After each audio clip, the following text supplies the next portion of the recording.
Webali nnyo omusasi waffe Brian Senkumba olw'emboozi ate okusuula kasasiro mu myala kunokoddwayo ng'okumukubirako amazzi okwanjaala mu kibuga Kampala era nga kino kikubiriziddwa Bannayuganda okufuba okulaba nga beewala okusuula kasasiro mu myala wabula bamuwe ebimotoka ebyetooloola mu bifo eby'enjawulo nga bikuŋŋaanya kasasiro. Bannakampala bakubiriziddwa okwewala okusuula kasasiro mu myala egitwala amazzi okwetooloola ekibuga Kampala wano beewale amataba agalabirwa mu kibuga. Bino byogeddwa mmeeya wa munisipaali y'e Kawempe Sserunjoji Emmanuel mu kafubo kaabaddemu n'omusasi wa Channel 44 ng'ategeeza ng'abantu bangi we bakozesa omukisa gw'enkuba okutonnya ate okukasuka kasasiro mu myala ekintu ekikyamu era kyabasabye okukikomya bunnambiro. Gangi yange ekola mu kuggyamu ebisasiro ekyalina omulimu munene okujja ebisaaniiko n'abantu abakozesa akakisa k'enkuba ng'etonnya okubisuula mu mwala. Nkubiriza Bannakawempe tufe abakulembeze tukoze bye tuteeka okukola.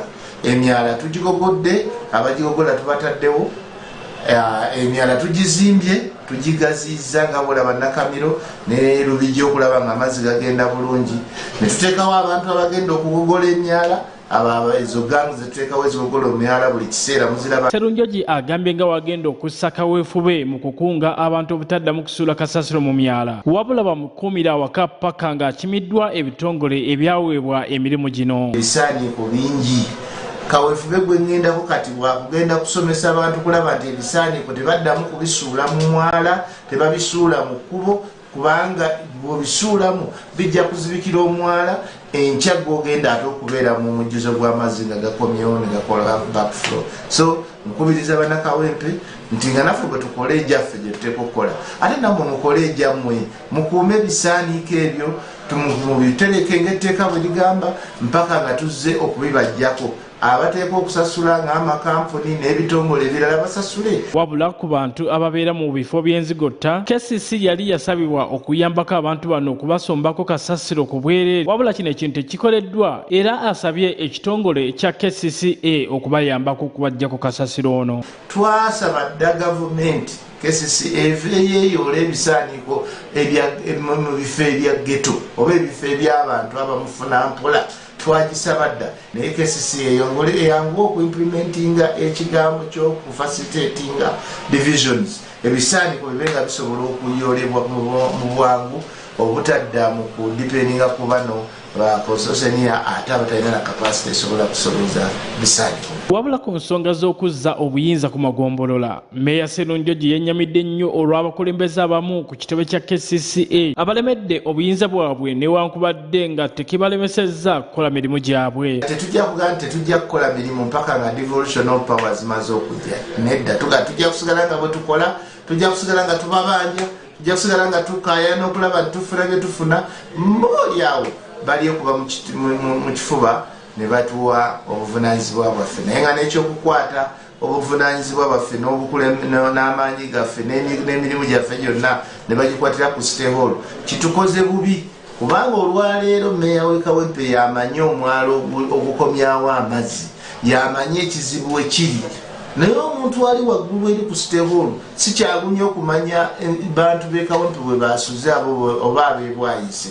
Eyo yenkola eya devolutional functions eyateekebwawo eteekwa okugobererwa. Brian Senkumba nze nkusakidde eggulire lino ku Channel 44 Olweggulo.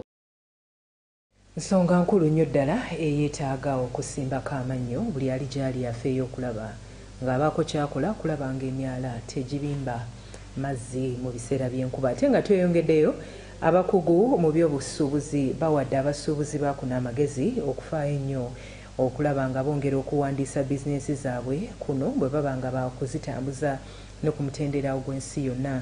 Bano bagamba nti ebbaluwa ey'oku mutendera ogw'ensi yonna emanyiddwa nga International Standard Organization Certificate nkulu nnyo mu bizinesi y'omuntu yenna bweba yakutambula wano mu ggwanga asaako ne mawanga amalala. Resource Manager for 3D Services, Uganda. We are in the product of GPS tracking. We've been in business for the last 15 years. We work both in Kenya and Rwanda. So what we do mainly, we track vehicles, monitor them, goods and people. Today we've received the certificate of operational health and safety. What does this mean? It's an ISO certificate that can be used on the globe. It helps our staff and clients to be safe within the environments that we work in. This certificate has helped us to get a lot of business, especially from the oil and gas companies. We've so far onboarded ECOP and its subcontractors, and we are also working in Tulisa. So it has helped us realize that we need it for other businesses. There are the pros and cons of this certificate. Once you don't have this certificate, especially in the oil and gas, where health and safety is paramount, you will have problems whereby you're not supposed to go in certain places. These are slippery areas, and your people have to be protected. Surfaces have to be protected. Remember, you're dealing with fuel. This is a product that can be, it's flammable. So any mistake, you're bound to burn people or the premises and the environment. So without it, you're not well conversant to move out into the environment and to do work with flammable liquids. Remember, we are in fuel. We track vehicles, we monitor fuel, so we deal with fuel, and that is a flammable liquid. Certification in ISO was a need from the market because, one, we're dealing with students' information and we're dealing with financial data of the institutions. So it made more sense for us to get certified in ISO 27001, which is Information Security Management. And this is to ensure that clients' data and information is kept to the highest data protection, confidentiality, availability whenever the need is. And I'm sure many of you who have gone through education, your academic information is very paramount, the way it's kept. So ISO helps us to ensure that your information or the student's information is kept with the best level of confidentiality and integrity. And why we did the second one, which is 9001, which is more to do with quality management, quality systems. As much as we, as I mentioned earlier, it depends on many factors. For example, company, how many employees are there, what they do, what are their products, right? Locations, whether it is single location or multi-location, all these factors are considered to work out as audit fee. Ebyo bwe bityo bwe biri era bye bitutuusiza ku kitundu kyaffe ekisoose eky'amawulire aga 44 Olweggulo. Nzikiriza nsooke ntuuseeko olugero tutegekedde leero lugamba nti amawolu galiibwa mujjukiza. Amakulu gaalo gali nti amawolu tegagalibwa bantu bonna, oluusi kyegava geerabirwa okutuusa lwe wabaawo agajjukiza banne olwo ne balyoka bagalya.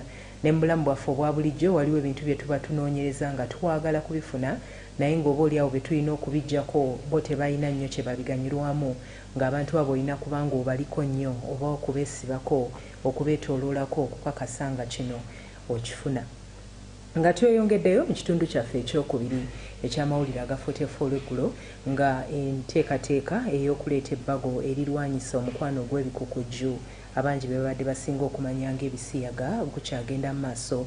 Ekitongole ekya poliisi wano mu ggwanga kivuddeyo ne kisaba abakola amateeka okufuba okulaba nga bongera okulambulula ani alina okukwatibwa mu nsonga efaananako bw'etyo na biki by'abeera akoze. Ekitongole kya poliisi kyekubidde enduulu mu kakiiko k'ebyamateeka mu kikolo gwanga olukulu ku kukwatisa etteeka erirwanyisa ebisiyaga. Okusinza kwakulira eddembe ly'obuntu mu kitongole kya poliisi agamba nti etteeka eriri mu kubagibwa liteekeddwa okubanguyiza emirimu nga bo abakwasisa b'amateeka omuli okwawula omuvunaanwa n'abagwa mu kkowe eryo era n'okwawula ekikolwa ky'omuntu omukwate singa abakwatiddwa. Some of those things I look at these things objectively as a lawyer, where we are going, so that we can plan accordingly.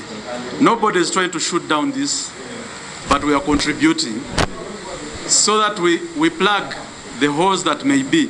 Because like I told you, this law is going to be passed, but who's going to implement it? Who's going to bear the burden of implementation? So let's focus and see what is coming ahead and how we can be assisted. That's my submission. Thank you. Onera ajjukiza abaka. These cases are not ordinary cases. When it is happening in the community, at times it is a matter of life and death for the suspect.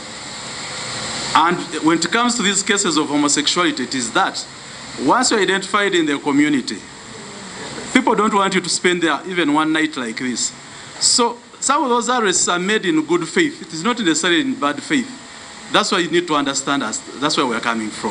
I think even the issue of the holding cell, he made a case for the holding cell because he... Singa bakola ebbago lino basanyukisa mu birowoozo nti kasaliisibwa bateekeddwa okwongezebwa ku nsimbi mu mbalira y'eggwanga. Bano bagamba nti ensimbi zino zakozesebwa mu kuzimba obusenge obw'enjawulo abakwate bano bwe banaateekebwa. Okay, thank you. But I wanted to pass that message across and really to open this debate from that angle. And here when stating that the law has financial implications, and there are no financial. And you don't want him to work. No. Order, colleagues, order. I think he's very clear. He has not talked about. Wabula kino ababaka baganya okukkiziganya nakyo okubadde omubaka Abdul Katuntu ng'anategeeza nga bano bwe babadde bakwasisa etteeka lino nga n'olwekyo ekyokwekwasa ensimbi endala asaanye okukyegobako. N'ategeeza nti obunafu buli mu bbonga ekitongole nga n'olw'ensonga eyo ekyensimbi tateekeddwa kukyesibako. Values, norms and aspirations of our people. You tell me, if you are the law enforcement,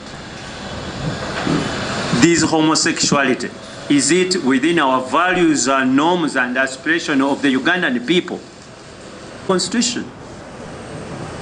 So when we are here meeting in having such a conversation, you need as law enforcement officer have this in mind, that whatever we do, especially if we are talking about the law, we should be talking about values, norms and aspirations of the people of Uganda. You come across these people with queer behaviors, and we have only 2 facilities for the 2 genders. So are you trying to tell us that if this law is passed and us remaining with only facilities for 2 genders, it will not be enforceable? Is that alyo lyanjizza ebirowoozo byalyo ku buli kawaayiro nga batandikidde ku bibonerezo nga muno agezezzaako kukikola n'akikoze bonna bafuna kyekimu era alaze nga abantu bwe bagenda okukozesa akakisa kano okusuula abalala mu buzibu nga beekwasa ebisiyaga. Tulabawo nnyo njawulo wakati w'etteeka lye baleeta n'etteeka eririwo erivunaana ku bumenyi bw'amateeka kye tuyita Penal Code Act.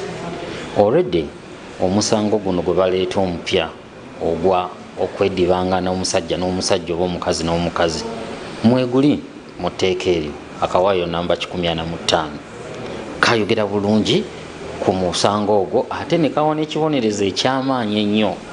Ekibonerezo kya kusibwa mayisa ebbago eririwo likyusizzaamu lyo ligamba kusibwa myaka 10.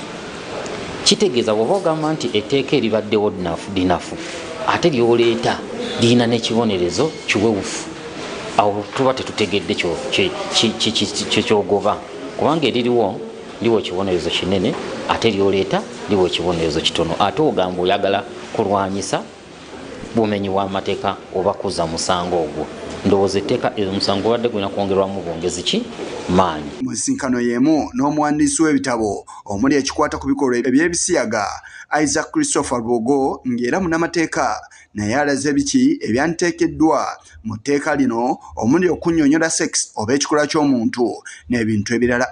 Era nti singa liyisibwa nga bwe liri kkooti etaputa ssemateeka yandirigoba n'ebintu ebirala era nga liteekeddwa okutambula n'enkyukakyuka y'ensinga bw'eri. Biiru teyogera ku rehabilitation centers ez'abantu bano. Biiru teyogera ku worthy compensation. Eyogera ku punishments in terms of monetary, naye NMC as can easily get that money n'asasula n'akola kyakola. Kwegamba teri punitive enough. So mbadde ngezaako okubaawula nti singa mbadde bagenda mu maaso ne biiru eno musekemwe mwekebeze ebintu ebimu mutuule mutegere definition ya sex ekyakubya ekintu kya homosexuality mu Kenya.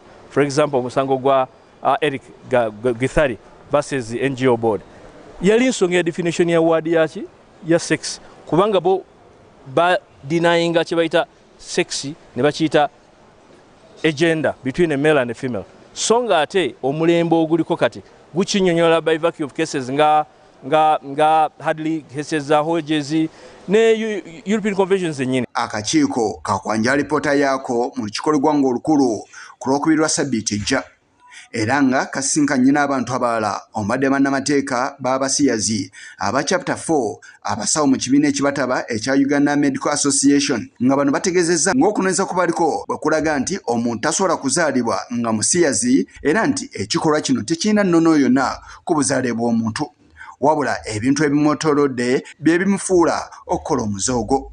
Yise Kigongo kulwa Channel 44 Olweggulo. Ensonga za kulaba ng'eggwanga lyattu lisigala nga litambuzibwa mu bulambulukufu nga bwe lyandibadde. Ate nga tweyongeddeyo akakiiko akavunaanyizibwa kugoberera ensaasaanya y'ensimbi z'omuwi w'omusolo mu lukiiko lw'eggwanga olukulu nga kakulirwa Joel Ssenyonyi kalambudde oluguudo oluli Kasozi Mulago oluzimbibwa ekitongole ki Kampala Capital City Authority era nga bano babadde n'akulira ekitongole kino Dorothy Kisaka ng'oluguudo luno lugambibwa okuba nga luliko obuwanvu bwa kilomita 1.7.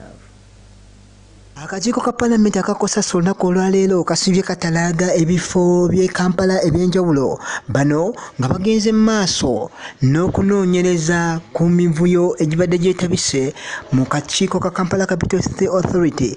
Bino nga egimu ku gino emivuyo gyali girambikiddwa okuva kwa lipoota eya Attorney General okuva kwa lipoota eya Ssaababalirizi wa gavumenti eya 2023-2024 ng'eno yali yeetabiseemu emivuyo egya Kampala Capital City Authority okubanga tesasula abakozi baayo emisolo egyali gyekanamye egyali gigibwa ku bantu abaali balanga n'abaali bawaniseeyo ebipande ebyenjawulo saako n'enguudo embi ezaali ziweereddwa abamu ku bakontrakiti okukola. Okusinziira ku Nankulu annyonnyodde bw'ati mu nkola y'emirimu n'ebimu bye babadde balambulako. Bano Nankulu agenze mu maaso n'okunnyonnyola ku nkola y'emirimu saako n'ebimu ku bisoomooza bye basanga mu kibuga Kampala n'engeri butya bwe bagenda okulaba nga babyanjulamu eri akakiiko k'olukiiko lw'eggwanga olukulu okulaba nga babakolera ku nsaka ewerako eyisiddwa mu mbalirira okukola emirimu gino. Ettaka lino eriri wano ku Spear